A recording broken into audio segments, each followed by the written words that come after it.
जय हिंद साथियों, नमस्कार। मैं लोकेंद्र मध्य प्रदेश पुलिस और आज एक विशेष जानकारी आप लोगों के बीच में लाया हूँ। जैसा कि 15 दिसंबर को मध्य प्रदेश पुलिस के जो एग्ज़ाम है वो समाप्त हो चुके हैं। तो आज मैं इस वीडियो में बात करने वाला हूँ कि आखिर आपका फिजिकल कब तक होने के चांस है, और कट ऑफ पे थोड़ा बहुत बात करेंगे। हमारे साथ रमाकांत हैं, वो भी आपसे बाद में आके जुड़ेंगे। तो पहले मैं बात कर लेता हूँ कि फिजिकल, देखो फिजिकल में आपके 3 इवेंट हैं। लंबी 800 मीटर रनिंग है, लंबी कूद है और गोला। लंबी कूद 30 नंबर की है, गोला आपका 30 नंबर का है और आपकी रनिंग 40 नंबर की है। एक इवेंट में अगर आप पूरा लाते हैं तो आप कहीं ना कहीं 70-75 का फिजिकल आप देखो। ऐसा फिजिकल मध्य प्रदेश पुलिस का है कि कहने में तो आसान है, लेकिन जो करता वही जानता है। आपको पूरा अपना दम झोंक देना है।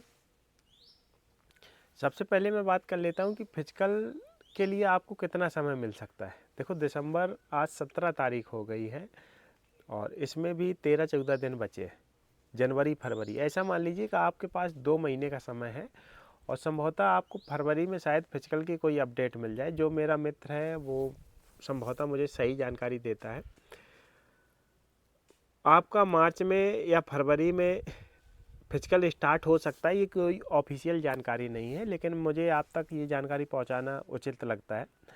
और अब बात मैं करता हूँ कट ऑफ पे, क्योंकि हम जैसे ग्राउंड पे जाते हैं और हमारे साथ रमाकांत सर हैं, वो भी आपको कट ऑफ पे संबंधित बताएंगे। देखो प्रीवियस ईयर का कट ऑफ के बारे में बात करें कि लीजिए सर, और ये भी पुलिस में है, हम भी पुलिस में हैं और मैं ग्राउंड पे अक्सर जाता रहता हूँ। बच्चे को मैंने देखा है, तो ओबीसी के जहाँ तक मैंने देखा है ज़्यादातर बच्चे मुझे 70 नंबर वाले मिल रहे हैं। तो कट ऑफ की अगर मैं बात करूँ, पहले आपको सर बताएंगे, इसके बाद सर का अनुभव क्या है कि जैसे सर ने देखा है कि नॉर्मलाइजेशन में भी 1-2 नंबर बढ़ते हैं। सर आप जैसे कुछ बच्चे बॉर्डर पे झूम रहे हैं, उन्हें तैयारी करना चाहिए कि नहीं करना चाहिए? नॉर्मलाइजेशन में नंबर कितने अधिकतम बढ़ सकते हैं और कितने अधिकतम कम हो सकते हैं? देखिए, कट ऑफ के बारे में जानकारी मोबाइल देना में अपना थोड़ा लॉक में खोल के। कट ऑफ के बारे में जैसे कि बताया है ना, कट ऑफ के बारे में सबका अलग अलग कट ऑफ होता है।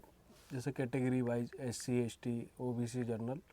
तो इसमें अगर ओबीसी, ऐसा सर ने बताया कि ओबीसी वाले 70 के आसपास मिल रहे हैं, तो ऐसा नहीं है कि इसके इर्द गिर्द ही जो जनरली जो नंबर जरूर रहते हैं 70 के आसपास, यही नंबर सभी के रहते हैं जो ज़्यादातर मिल रहे हैं। अगर इससे अगर 1-2 नंबर अगर ऊपर चले जाते हैं, जैसे ओबीसी की कट ऑफ के बारे में जानकारी करें तो 72 के समथिंग मान लीजिए आप, ओबीसी का कट ऑफ जा सकता है। इसके आसपास ही रहता है। हर साल का रिकॉर्ड देख लीजिए आप, जब भी आप एग्ज़ाम देकर आते हैं तो आप देखने को मिलता है कि 68 नंबर सभी के अब बना रहे हैं। तो लगभग इससे 1 या 2 नंबर अगर ऊपर जाते हैं तो उनके जनरली जो संख्या होती है लोगों की कम होती जाती है। तो इतना ही कट ऑफ जाता है। और नॉर्मलाइजेशन की बात करें तो इसमें नॉर्मलाइजेशन होने के बाद कभी कभी देखा जाएगा कि किसी किसी के 5 से 6 नंबर भी बढ़ जाते हैं और किसी के 1 से 2 नंबर कम भी हो जाते हैं।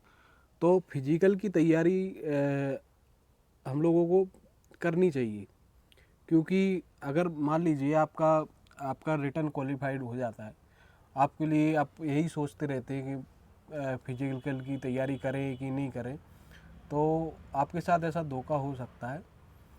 क्योंकि ऐसा मेरे साथ भी ऐसा हो चुका है। 2016 की वैकेंसी में जब मेरे 68 मार्क्स आए थे, तो देखने को आ रहा था कि 68 मार्क्स जो थे, जो पेपर से निकल के आ रहे थे बच्चे, उन सब के लगभग इतने ही मार्क्स आ रहे थे। तो मैंने ये सोचा कि शायद मेरा क्वालिफाइड ना हो, क्योंकि सभी लोगों के 65 68 ऐसे नंबर आ रहे थे। तो ये मैंने सोचा कि शायद नहीं निकले एग्ज़ाम। तो मैं इसी कन्फ्यूजन में बैठा रहा कि फिजिकल की तैयारी करूं कि नहीं करूं।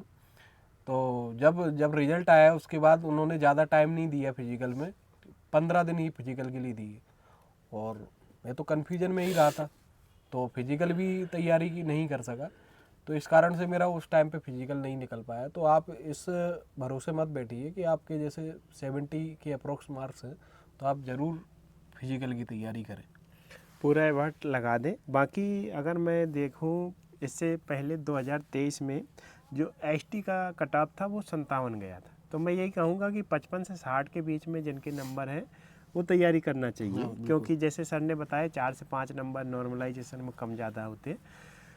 अब क्या रहता है कि कुछ बच्चों को जैसे मैं कह दूं कि मत करना और शायद उसका नाम आ गया, तो फिर क्या है कि मेरे ना कहने से उसका भविष्य खराब हो सकता है। ऐसी पिछली बार 66 गया था। तो मैं यही कहूँगा कि 60 से 65 के बीच में आपके नंबर हैं तो आपको तैयारी बिल्कुल करना चाहिए। EWS 71 गया था, तो मुझे लगता है कि EWS इस समय 65 से 70 के बीच में है, तो आपको तैयारी बिल्कुल करना चाहिए। OBC 75 के अप्रॉक्स में गया था, 74-75 के समथिंग गया था। तो मुझे लगता है कि 70 वाले OBC पे तैयारी करना चाहिए। हाँ, बिल्कुल।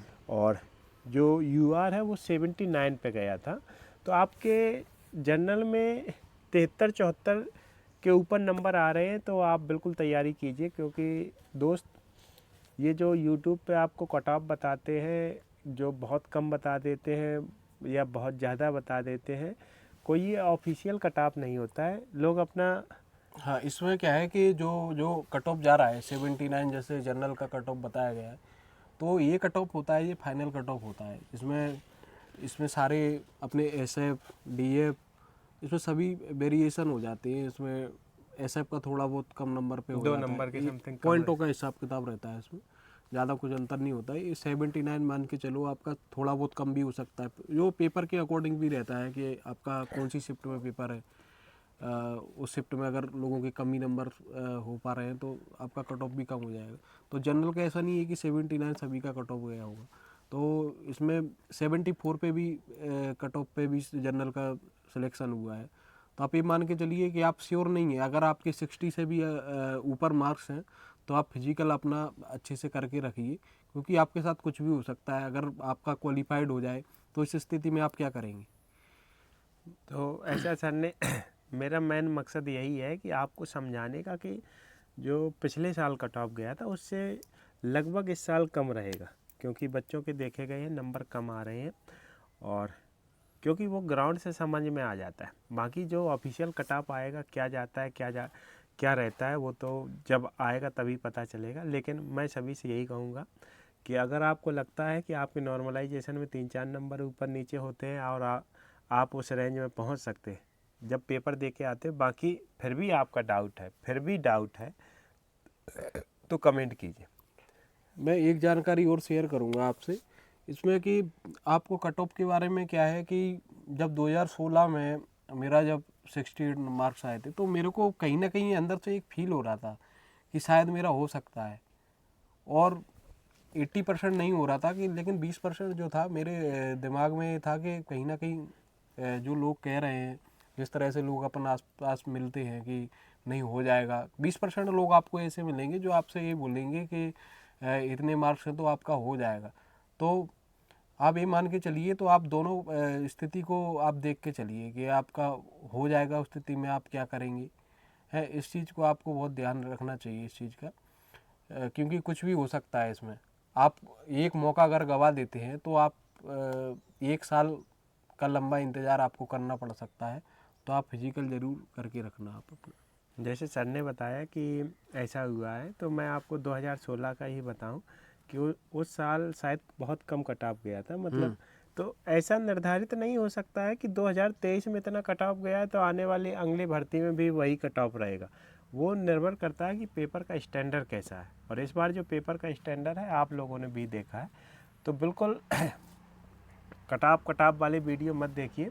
मेरा मकसद यही है, अगर आपको लगते हैं कि मेरे नंबर कम हैं तो आगामी जो भर्ती है, जैसे नई भर्ती है 2026 में अक्टूबर में उसका पेपर है, आज से तैयारी करोगे तो मैंने कुछ बच्चों को, आपने भी ऐसा नोटिस किया होगा, जब वो आवेदन गिनने लगते हैं फिर वो तैयारी करते हैं, कहीं ना कहीं वो 3-4 नंबर से रह जाते हैं। तो आपका क्या मानना है कि उन्हें अभी से तैयारी करना चाहिए या? हाँ, उसमें क्या है कि तैयारी अपनी कंटिन्यू रखना चाहिए उसमें।